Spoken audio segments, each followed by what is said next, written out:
closed paths we can observe here. So there are three closed paths. So one is A is the one closed path, B is the another closed path, and C is the another closed path. So similar, we have the three closed paths we can observe here. But C cannot be the work done. So nothing is done because just it is linked with the field, but there is nothing is flowing inside because it is not affected by means of the electromagnetic field. But whenever here it can be affected. So it may be the attraction force will be little, here may be stronger, here may be stronger, it may be the weaker. So means it is fully attracted by means of the center. So B also attracted by means of the center, but C is leastly attracted. Then may be minimum. The work done may be minimum. We can't say. It may be done or it may be not done. We cannot say exactly. So because of that reason, only two closed paths, A and B, will be exist a force because there is no linkage. Even C point will be nearer to the magnetic field, but there is no work will be done. A pole C cannot be moved to the center because no attraction force will be existent, or there is no repulsion force will be existent between the center to the C point. But there is attraction force will be existent, or repulsion force will be existence between point A and center, point B and center. Means so the force should be existent. Then only we will call as there may be a work done. Else there is nothing is done. So C may be having the closed path, but there is another conductor may be available, or in the free space the C point may be moving. We can't say. Because of these two reasons, so the path A and path B will be done the work, and path C does not have or performed any work. So this is a concept will be we discussed in the last class. Means so that is represented by means of H or D or is equal to N into I. So where N is the number of conductors is placed in a magnetic field, and current. So what is the current is flowing through that conductor. So that is the concept we discussed about the work law. The next, secondly, we discussed about Laplace law. It is also we are called as a Biot-Savart's law. We are called as a Biot-Savart's law. So according to his law, it is an extension. Biot-Savart's law is the extension of the work law. So work law only applicable for the straight conductors only.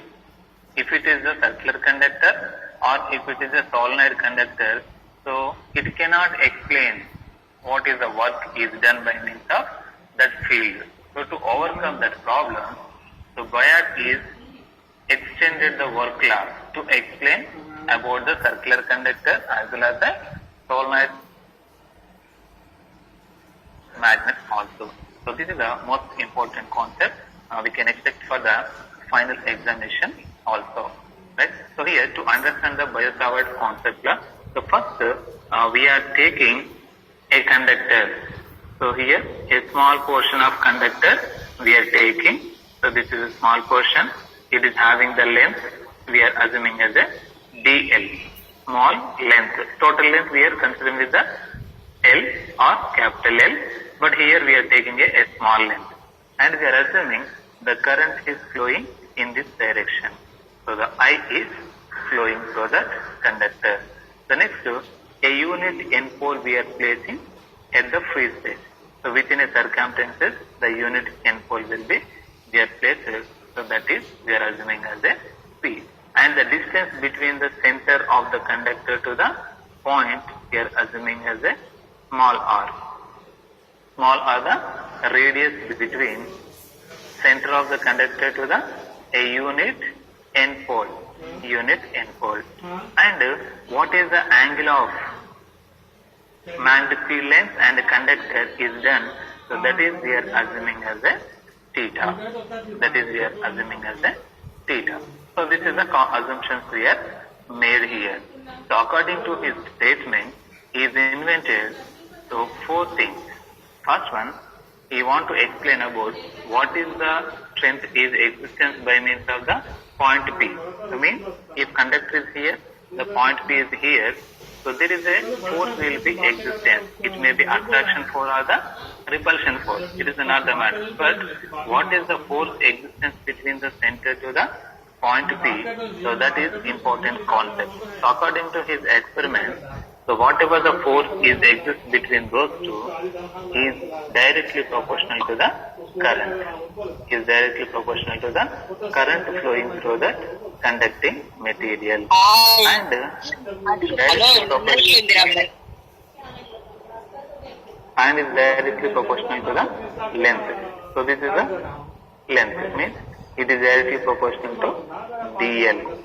And third one, it is directly proportional to the angle made between the conductor and the pole. It is we are considering as a sine theta, means it is directly proportional to the sine theta and inversely proportional to the distance between those two. So if we are not considering the distance, it is the radius will be we are considered. So that is the r square. So square times of the radius.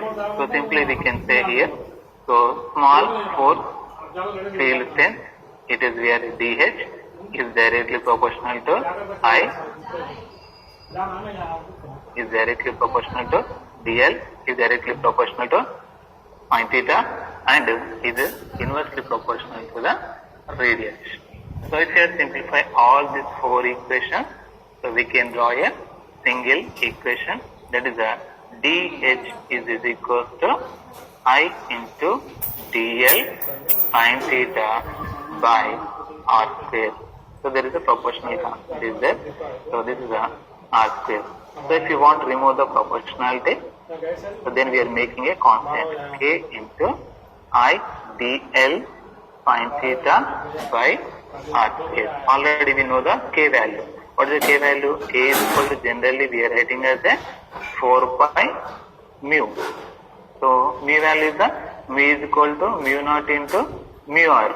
So generally if it is air, we are considering as a mu r value as 1. So here absolute permeability also we are assuming as a constant.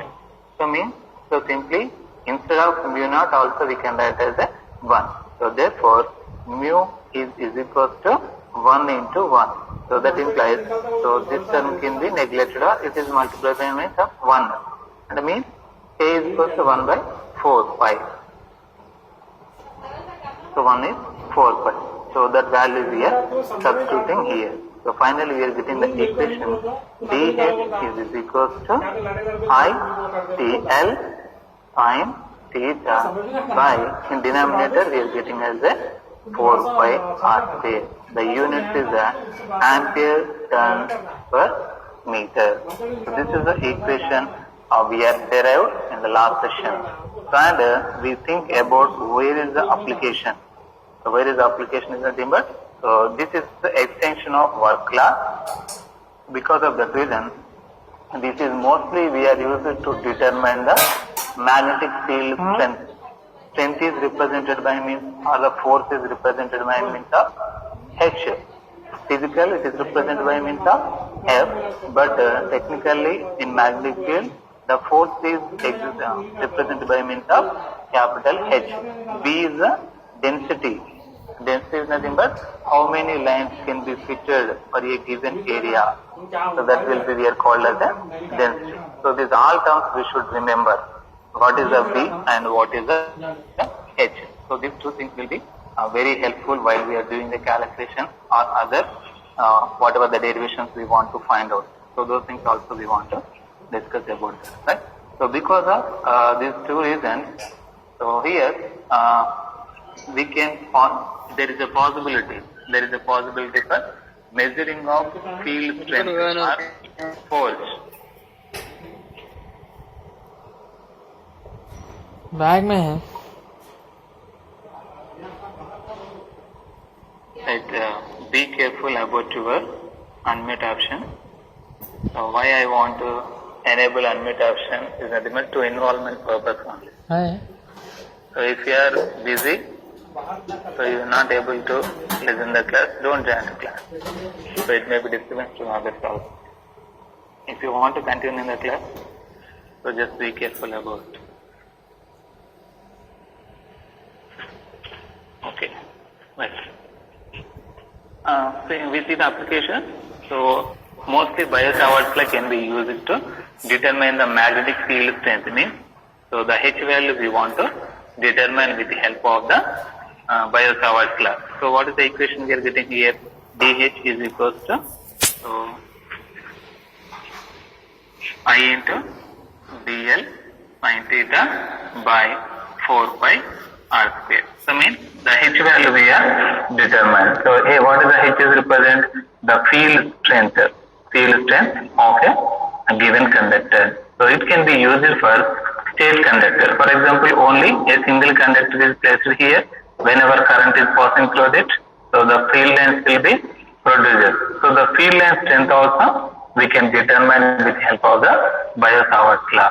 So that is the first one. Next, second one, circular conductor. So circular conductor also can be possible. How the circular conductor will be placed? So it is a frame we are placing. Around this, a conductor is we are twisted. Around that, a conductor. This is will be we are called as a. So where the magnetic field will be created inside of the core material, whatever it is, we are placed. So on that, the magnetic field will be set up. Means that value also we can find out with the help of the Biot-Savart law. So next, third one, solenoid conductor. Solenoid is nothing but whenever it will be a coil or conductor is twisted as a solenoid. So in between we are placing the air core or core material. So that current is passing through that conductor and the magnetic field will be set up inside of the core material. So here also we are find out the H value. So these are the three applications we are used to determine the magnetic field strength with the help of the Biot-Savart law. So these are the things we are discussed in the last class. So today we want to find out in a physical quantity what is the force. What is the force are the existence for a straight conductor in magnetic field. So simply expression for magnitude of the force on a conductor in a magnetic field. So that we want to find out today. So same things will be we are considered here. A straight conductor we are selecting here. So the same length dl will be we are selecting and it is connected to a source. The current I will be flowing through that. We are placing a unit end pole. The point is the P and the distance between the P and center of the conductor it is R and the angle is made between the field lines and the conductor, that is represented with the theta. Right? So according to Biot-Savart law, so what is the force existence in single conductor? So already we are derived. So what is that? dH is equals to I dl sin theta by 4 pi r square. So according to Biot-Savart law, so in a dl length, the conductor will be produces the magnetic field strength. So already we are derived, that is a I dl sin theta by 4 pi r square. 4 pi r square. But in the previous classes, while we are discussing about definitions related to the what is the density and what is the field strength, so and the relationship between the field strength and the density and absolute permeability. So we are derived a small problem. We are derived a small equation. So according to that, the field strength can be the density B is equal to mu into H. So the density is equal to, we can write the equation as the mu into H. So here, this is the H value. So we are substituting H value. What? Sir, mu value is sir. mu value, right? Then after. Okay. So what we have derived, H value already we have derived in the previous equation, right? So according to the previous what we have discussed about the definition, the flux density equation can be written as a mu into H we can written. So first we substitute the H value and then we think about the mu value. So already we know that what is the mu is equal to, we know that mu naught into mu r. Mu naught value already we know that 1 by 4 pi, that is the common value. So we can find out. So already it is substituted in this, right? Okay, right. So B is equals to mu into H. Already we know the H value. So H value we are substituting in this equation. So we are getting as a mu into I dl sin theta by 4 pi r square. 4 by r square. So this is a density of the force. But it is not actual force can be produced. So when the force will be existence at the location of point P, if there is a pole is existence, then only the force will be existence between the conductor and the P point. Just up to here we are assuming as a there is a point P is there. But we don't know if there is a possibility of pole is existence or not. If there is no existence, so this equation will be give the magnetic field strength for a given point. But what we are assuming here, at point P, there is a unit pole is present. And we are assuming the field strength of that pole we are assuming as a small m. So we are assuming at point P, there is a unit n pole is present and the magnetic field strength of the unit pole we are assuming as a small m.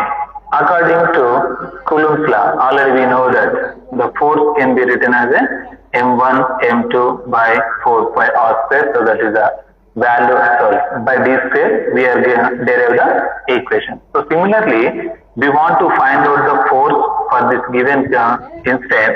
So the unit pole what we are placed at point P, the magnetic field strength what we are considering as a small m. So from the Coulomb's law, so the force can be written as dF, means a small portion force is equal to. So we are assuming at point P there is a unit n pole is present and their strength is a small m. So means we are taking